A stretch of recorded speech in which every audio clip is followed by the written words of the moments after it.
Hello प्यारे बच्चों, मैं आशा करता हूँ कि आप लोग खुश होंगे और अच्छे से पढ़ाई कर रहे होंगे।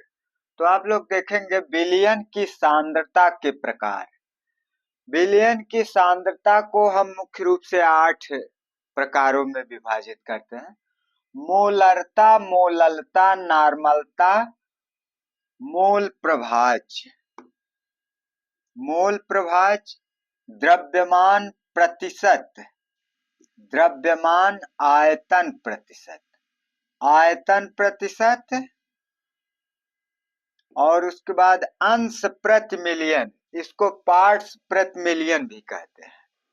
तो इस तरह से हम इसको 8 भागों में लगभग बांट सकते हैं। तो इसके बारे में आप लोग एक एक सांद्रता के बारे में आप लोग अगले टॉपिक में समझेंगे।